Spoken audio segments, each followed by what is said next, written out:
খুশি মানাই, আর যদি তারা খুশি মানাই আমি আল্লাহ পাক হুয়া খায়রুম মিম্মা ইয়াজমাউন, আমি আল্লাহ তাদের খুশিতে আমি আল্লাহ খুশি হয়ে যাব।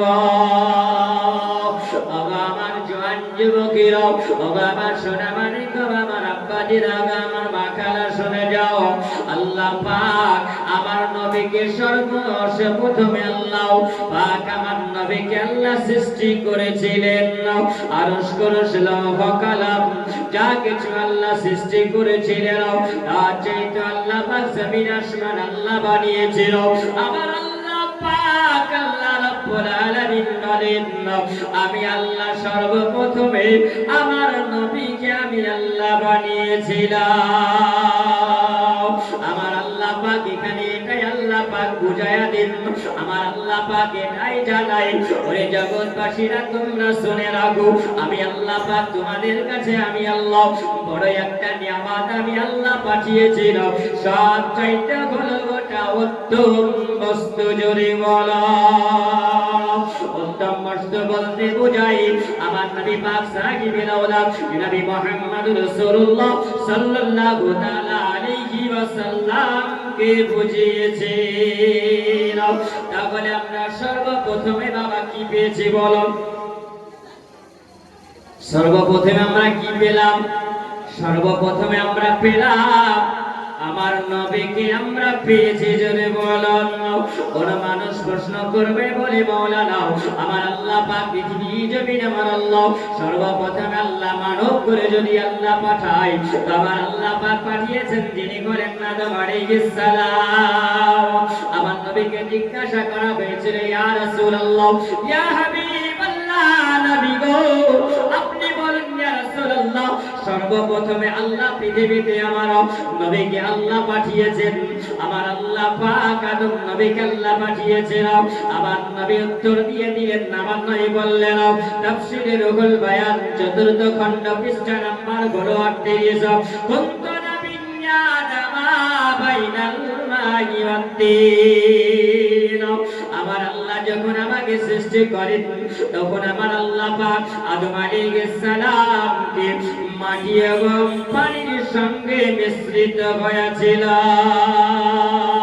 তাহলে আদমের কোনো অস্তিত্ব ছিল না। তাহলে বোঝা গেল আদম নবীর আগে আমার আল্লাহ পাক সৃষ্টি করেছেন আমার নবী মুহাম্মদ রাসূলুল্লাহকে। আমার নবীকে আল্লাহ সৃষ্টি আল্লাহ করেছিল। আমার আল্লাহ আরশ কুরসি লৌহ কলম আমার নবীকে যখন আল্লাহ পাক আলামে আলো রূহ জগতে আমার আল্লাহ নবীকে যখন বানিয়ে আমার নবীকে রাখলেন সর্বপ্রথম কলম কে বলা গলো, এ কলম বলো এবার তুমি লিখতে আরম্ভ করো, লিখো। কলম বলে আল্লাহ কি লিখবো? জোরে বলেন। কলম বলে আল্লাহ কি লিখবো? আল্লাহ পাক বললেন কলম তুমি লিখে দাও জান্নাতের দরওয়াজায়, আর জান্নাতের গেটে গেটে জান্নাতের রুমে রুমে লিখে দাও লা ইলাহা ইল্লাল্লাহ মুহাম্মাদুর রাসূলুল্লাহ। আবার নবীর নাম আল্লাহর নবীর পাশে আমার নবীর নামটা লেখা লিখতে বলা গলো। এ মুসলমান, তাহলে কলমের আগে আমার আল্লাহ পাক নবীর নামটা লিখে রেখেছে। নবীর নামটা আল্লাহ পাক যখন লিখতে বলা হলো আমার আল্লাহ কলমের আগে আল্লাহ আমার নবীকে বানিয়ে রেখেছিলেন। এ মুসলমান, ঈসা আলাইহিস সালাম আল্লাহ পাকের কোরআন জানিয়ে দেয়। আল্লাহ পাকের কোরআন বলে জগৎবাসীরে মুবাশশিরাম বিরাসূলিয়াতি মিন বা'দি ইসমিহি ওয়া হামাদা, আমি যেই নবী দুনিয়ার বুকে আমি প্রেরণ করিব ওই নবীকে আমি আল্লাহ মহামানব করে আমি আল্লাহ পৃথিবীতে আমি আল্লাহ পাঠাবো। ওই নবীর নামটা হবে আসমানি আহমদ আর জমিনে হবে মুহাম্মদ। ওই নবীর আগমনটা ঘটবে, আর ওই নবীর আগমন যখন ঘটে যাবে সারা দুনিয়াকে আমার আল্লাহ পাক বাকি দুনিয়াকে আমার আল্লাহ পাক করে দেবে। আমার আল্লাহ পাক বলে দাও ওই নবীকে যখন আমি আল্লাহ পৃথিবীতে প্রেরণ করিব, জাহেলিয়াতের যুগ থাকবে, নারীদের কোনো সম্মান থাকবে না, ব্যভিচার থাকবে, মানুষেরা অন্যায় কাজ করবে, আর আমি আল্লাহ ওই নবীকে আমি আল্লাহ পাঠায়া দিব। আমি আল্লাহ মানুষের কল্যাণের জন্য আমি আল্লাহ পাঠাবো। আমি আল্লাহ পাক ওই নবীর উপরে আমি আল্লাহ একটি কোরআন আমি আল্লাহ পাক কিতাব আমি আল্লাহ নাজিল করব, যে কিতাবটির নাম হলো কোরআন শরীফ। পবিত্র কোরআন আমি আল্লাহ নাজিল করব। এ মুসলমান, আর এই কোরআনকে আল্লাহ পাক নবীর উপরে নাজিল করে আমাদের জন্য হিদায়াতের পথ আল্লাহ দেখিয়েছে। কোরআনকে জিজ্ঞাসা করা হলো, এই কোরআন তুমি বলো, কেন কোরআন এসেছো তুমি বলো। কোরআন বলেন, এই উম্মতে মুহাম্মাদ শুনে রাখো, আমি আল্লাহ পাকের কোরআন, আমি কোরআন এসেছি হুদাল লিন্নাস। এটা বলে আল্লাহ তরফ থেকে, আল্লাহ তরফ থেকে এটা একটা তোমাদের কাছে বড় নিয়ামত হয়ে এসেছে। কোরআন মানুষের শোভা দেখার জন্য কোরআন এসেছে। এ মুসলমান, আমরা নবী দিবস পালন করি। ওগো মা জননী, আমার মা খালাও, তোমরা ভালো করে শোনো। আজকে মা গো মন দিয়ে শোনো যাও, একবার খেয়াল করে শোনো আমার সোনা মানিক জওয়ান যুবকেরা। বড় কষ্ট করে পরিশ্রম করে তোমরা আজকে প্রোগ্রাম দিয়েছো আমার নবীর মহব্বতে। যদি তোমরা নবীর মহব্বত না করো, এই জলসা করার নামই মহব্বত হয় না। আমার নবীর প্রেমে কোরবান হয়ে যাওয়ার নামই হলো মহব্বত। আমার নবীকে আল্লাহ পাক বড় নিয়ামত করে আল্লাহ পাঠিয়েছিল, রহমত করে আল্লাহ পাঠিয়েছিল। আর এই রহমতি নবীকে পাওয়ার পরে যদি আমরা নবীওয়ালা যদি না হয়, এই জীবন তোমার বেকার হয়ে যাবে। আমার ওই নবীকে আল্লাহ পাক এই পৃথিবীতে আল্লাহ পাঠাবেন। আমার আল্লাহ পাক বলে শোনো, আমি যখন এই পৃথিবীতে আমি আল্লাহ পাঠাবো, আমি আল্লাহ পাক রব্বুল আলামিন তোমাদেরকে জানিয়ে দিলাম। মহান আল্লাহ পাক বলেন, বান্দারে আমি পৃথিবীতে পাঠানোর আগে যে নবীর উপরে আমি আল্লাহ কোরআন নাজিল করব, তার আগে কোরআনকে জিজ্ঞাসা করা বলো, এই কোরআন তুমি বলো কোন ধর্মে কোরআন তুমি এসেছো। কোরআন বলে যে ধর্মটার নাম হলো সত্য ধর্ম। ইন্নাদ-দীনা ইনদাল্লাহিল ইসলাম। আমার আল্লাহ পাক ওই ইসলাম ধর্মে আল্লাহ পাঠিয়েছিল, আর ইসলাম ধর্মে আল্লাহ পাক আমাকে পাঠিয়েছিল। এই ধর্মটার নাম হলো শান্তি ধর্ম। জোরে বলো শান্তির ধর্ম। মুসলমান, আমাদের অশান্তির শেষ নাই, তাই না? অশান্তির শেষ নাই। বাপ, আমরা নিজেরাই কি করবো? মসজিদে আমরা নামাজ পড়তে যাই, তাই না? তাই না? মসজিদে যখন নামাজ পড়তে যাই, আমরা এখনো মুসল্লি আছি, 5 ওয়াক্তের মুসল্লি বাদেও এক মুসল্লি আছে। কেমন বলেন? শুধু মিসকাল মারতে যাই, জুম্মা তো জুম্মা, তাই না? এরকম আছে তো মুসল্লি নাই? সর্বপ্রথমে মানে 11টার সময় রেডি হয়ে যায়, 11টায় রেডি হয়। 5 ওয়াক্তের মুসল্লি পিছনে জায়গা পায়, আর ওই একটা দিন যায় জুমার দিনে, ওকে দেখবেন আগে থাকে না, থাকে না? ওই আবার ভাব লাই বসলেন তো মনে হয় যে একদম পাক্কা মুসল্লি, নামাজই কাজা করে না। মসজিদের আগে কাতারে থাকার পরে তাসবিহ তাহলিল এমন ভাবে করে বসলেন, মনে হয় যে আর কোনো খারাপই কাজ করবেন না, কাউকে গালিও দিবেন। মসজিদের শেষে বার হবে, দেখবে কে কিছু বলছে কিনা। বার হওয়ার পর দেখছেন আমার চটিয়া জুতা নাই, আউট হয়ে গেছে। এরকম হয় না? হয় না? হয়। মসজিদ থেকে দেখবেন বাইরে থেকে যখন চলে আসে, আসার পর দেখছে আমার জুতা আউট। না ছোট হয়েছে বললেন, আচ্ছা এরকম মানুষ বা বলেন মসজিদে যখন ঢুকে যাই তখন সবকিছু ভুলে যাই, মসজিদ থেকে যখন বের হয়ে যায় তখন সব পরিবর্তন হয়ে যায়, ঠিক কিনা? এই তো হচ্ছে অবস্থা আমাদের। ওরকম যদি হয় জলসা শুনে কোনো লাভ হবে না? হবে ভাবছি, হ্যাঁ হবে। নবীর আদর্শের আলোচনা শুনে যদি তুমি নিজের আদর্শ তৈরি করতে পারো তবে তুমি মানুষ হতে পারবে। এই জন্য আমার আলিমুদ্দিন নাসিরউদ্দিন রহমাতুল্লাহ আলাইহি ওড়াহারি হুজুর তিনি বলেছেন, মানুষ যেদিন মানুষ হবে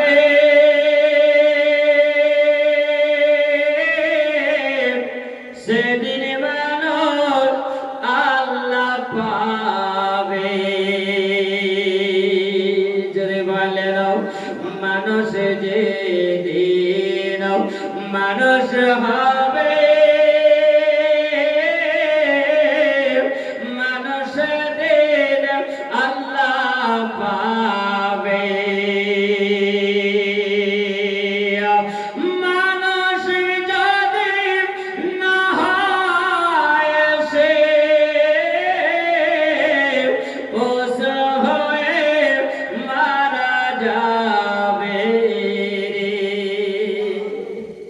বলেন এটা আমার কথা নয়, এটা হলো আল্লাহ পাকের কথা। আল্লাহ পাক বলেছেন উলাইকা কাল আনআমি বাল হুম আদাল্লু।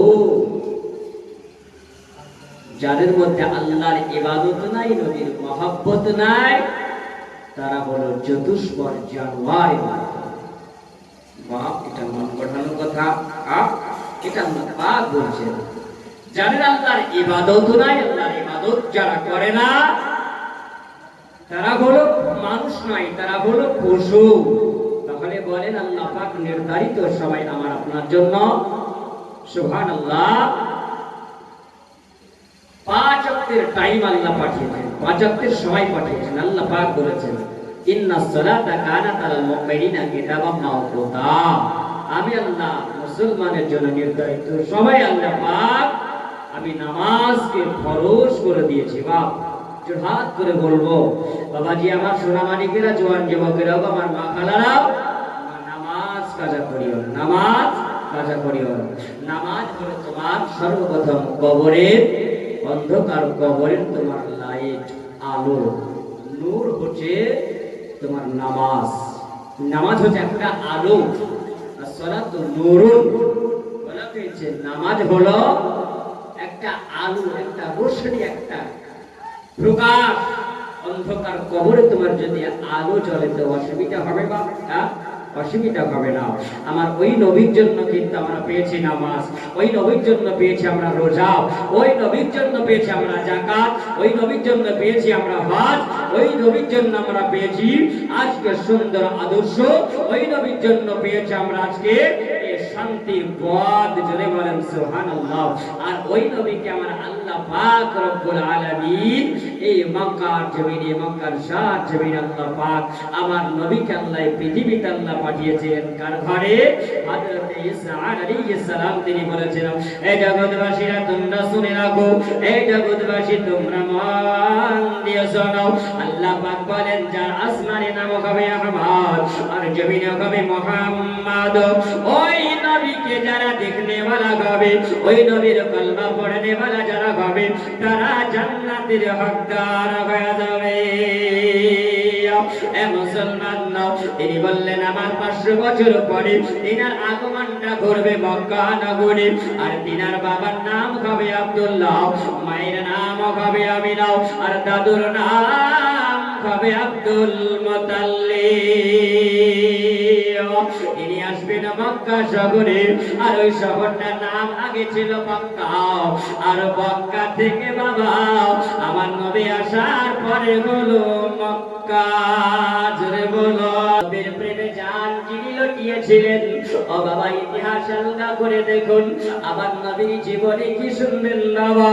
এ ভারতের শাহ আলামিনে এ মুসলমান আমরা মুসলমানের ঘরের সন্তান কিন্তু নবী কি জিনিস বাবা চিনতে পারলাম না আমার নবীর মহব্বত কি জিনিস আমরা বুঝতে পারলাম না আমাদের ঘরে কোরআন আছে কিন্তু কোরআন কেমন পড়তে লাগে কোরআনের কি মহব্বত আমরা জানলাম না আমরা কোরআনের মহব্বত করতে পারলাম না আমরা কোরআন তেলাওয়াত করব এটা বললাম না একবার যুবকেরা শোনাবাড়ি কেরাও আমার মা জননীরা শুনে যাও রাতের বেলা যদি তোমরা কোরআন তেলাওয়াত করো আমার আল্লাহ পাক বলেছেন হে মুসলমান আরে মানব জাতিরা তোমরা শুনে রাখো তোমাদের জন্য আমি কোরআনকে আমি আল্লাহ পাঠিয়েছি অনুনাজ্জিলু মিনাল কোরআন মা হুয়া শিফা ওয়া রাহমাতুল লিল আলামিন আমি আল্লাহ পাক তোমাদের জন্য আমি আল্লাহ কোরআনকে আমি আল্লাহ নাজিল আমি আল্লাহ করেছি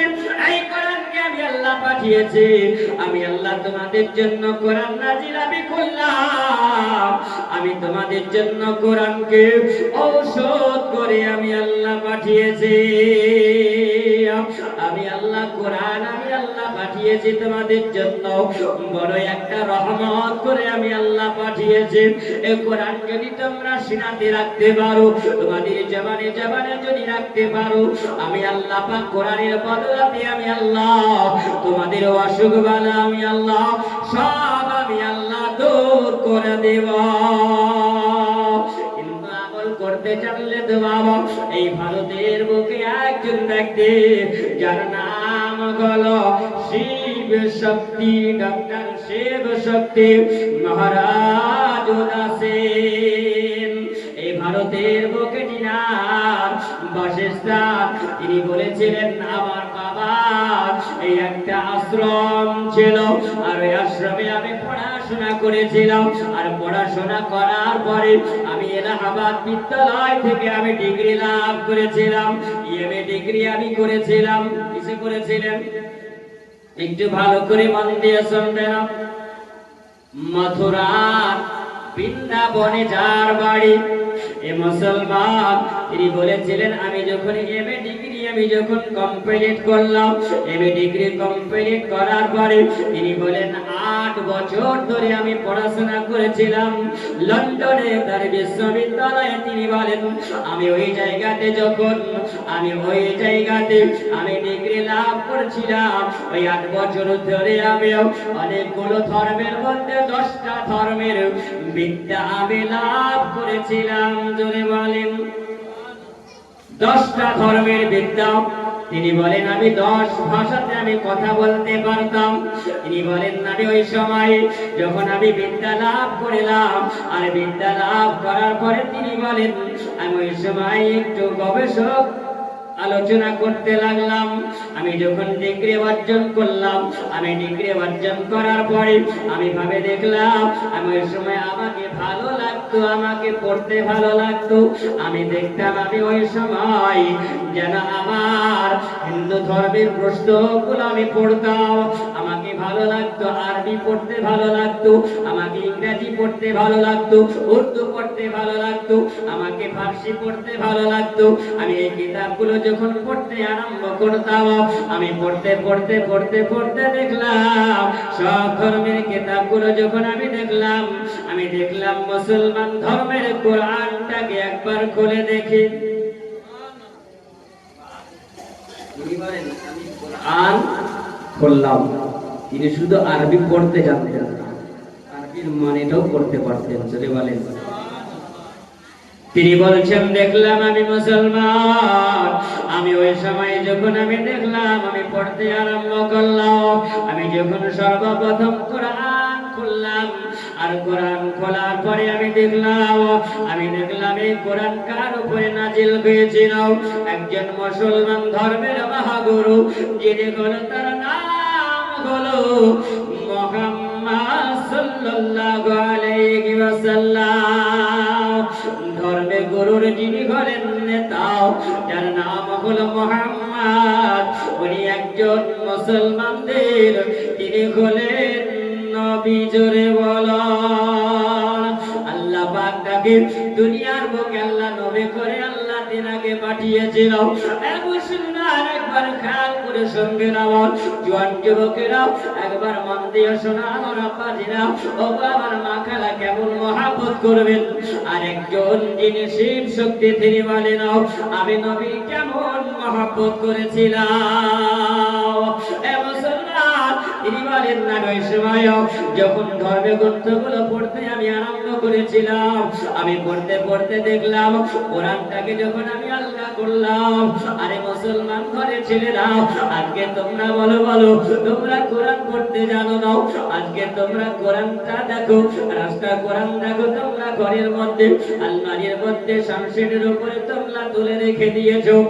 মুসলমান বড় আফসোস হয়, কারণ আমরা কোরআন কি জিনিস বুঝতে পারি না। এই যুবক একবার খেয়াল করে দেখো, তিনি শিব শক্তি মহারাজ, তিনি বলেন আমি আল্লাহর কোরআন যখন আমি খুললাম, আল্লাহর কোরআন খুলে দেখলাম, আমি যখন কোরআনটাকে পড়তে আরম্ভ করলাম, আমি হালকা করে একটু আলগা করিলাম, আলগা করার পরে যত পড়ে যায় ততই পড়ে যেন মজা পায়। বলো কোরআন এমন একটা বাণী, কোরআন এমন একটা গ্রন্থ, কোরআন এমন একটা কিতাব, কোরআন এমন একজন মহাবাণী আল্লাহ পৃথিবীতে আল্লাহ পাঠিয়েছিল। এই যুবক দেখো, তিনি বললেন আমি আলগা করে আমি যখন দেখলাম যে কোরআনটা নাজিল হয়েছে মুহাম্মাদের উপরে, কারণ এই কোরআন আল্লাহ পাক যখন নাজিল করেন, আল্লাহ পাক বলেছেন লাউ আনজালনা হাযাল কুরআন আলা জাবালিন লারাইতাহু খাশিআম মুতাসাদ্দিআম মিন খাশিয়াতিল্লাহ। আল্লাহ পাক বলেন আমি যখন কোরআন নাজিল করি, আমি জিজ্ঞাসা করেছিলাম পাহাড়কে, জিজ্ঞাসা করেছিলাম, পাহাড় বলে ওগো রব্বুল আলামিন আল্লাহ পাক কোরআন তুমি আমার উপরে নাজিল করিও না, কেন এই কোরআনের যা ওজন, এই কোরআনের যা ভারসাম্য আমি এত সহ্য করতে পারবো না। ওগো আল্লাহ তাআলা, আমার উপরে যদি কোরআন নাজিল করা হয় আমি আর পাহাড় থাকবো না, আমি কষে কষে কষে কষে আমি তোলার মতন উড়তে আরম্ভ করব। বাবা ওই কোরআন যে নবীর উপরে আল্লাহ পাক নাজিল করেছিল, তিনি চিন্তা করলেন আল্লাহ এই মুসলমান ধর্মেও কোরআন তুমি পাঠিয়েছো, আমি যখন পড়ি মুসলমানের কোরআন যদি পড়তে হয় এই কোরআনকে বিনা উজুতে কি পড়া যাবে? পড়া যাবে? পড়া তো যাবে যে সুবহানাল্লাহ, কারণ কোরআন উত্তর দিয়েছে, কোরআন বলেছে লা ইয়ামাসসুহু ইল্লাল মুতাহহারুন। এই কোরআন যদি পড়তে হয় তো পবিত্র অবস্থায় পড়তে হবে, জোরে বলেন পবিত্র অবস্থায় পড়তে হবে। বা কিছু বাংলাদেশের হাওয়া কিন্তু আমাদের দিকে আসছে, অলরেডি চলে এসেছে, আর তাই না, যার নাম হচ্ছে আব্দুর রাজ্জাক, তিনি মুসলিম, তাই না? মানুষকে এত গোমরা করছে বললেন। মা খালা ভালো করে শোনাবো, দেখবেন যে রমজান মাসের সময় মায়েদের রোজা কিছু কাজা হয়ে যায়, হয় না? হয় না? কাজা হয় তো ফতোয়া দিয়েছে যদি ওই অবস্থায় রোজা রাখে, রোজা যদি রাখে তো রোজা রাখলেও কোনো অসুবিধা হবে না। আচ্ছা বলেন মানা যাবে না? বাপ আচ্ছা বলেন, যদি কোনো মানুষ বলে মেয়েরা ওই অবস্থায় যদি কোরআন পড়ে, কি নাম কি বাপ? মুজিবুর রহমান। জি সুবহানাল্লাহ। আচ্ছা, জশ্নে ঈদ মিলাদুন নবীর মহব্বতে সুবহানাল্লাহ, মুজিবুর রহমান বাবাজি আমার 500 টাকা দিয়েছেন। হযরতে ওমর ফারুক আযম, কথায় কথা বেরিয়ে যায় বাপ, একটু ভালো করে লাইনটা মনে রাখবেন আপনারা, ঠিক আছে? জি সুবহানাল্লাহ। হযরতে ওমর ফারুক আযম তিনি বলেছেন এই নবী দিবসকে উপলক্ষ করে, যারা নবী দিবসকে উপলক্ষ করে যারা 1 টাকা খরচ করবে, ক টাকা? যারা বলে 1 টাকা, যারা নবীর মহব্বতে খরচ করবে তারা যারা ইসলামকে জিন্দা করবে। হযরত আবু বকর তিনি বলেছেন যারা 10 টাকা দান করবে আমি আবু বকর তাদেরকে নিয়ে জান্নাতে যাব জোরে বলেন জান্নাত করে। কিন্তু মুসলমান মহব্বত লাগবে, তাই না? জি বাবা, মহব্বত লাগবে। তো সুবহানাল্লাহ বাবাজি, তাই মজিবুর রহমান সাহেব তিনি নবীর মহব্বতে ভালোবাসায় তিনি 500 টাকা দিয়েছেন। জি আলহামদুলিল্লাহ, যে আশাতে যে নিয়তে করেছে দান, আল্লাহ তুমি করো মেহেরবান, আল্লাহ তুমি কবুল করে না। জোরে বলুন আল্লাহু আমিন। একবার দুরূদে পাক পড়েন আল্লাহুম্মা সাল্লি আলা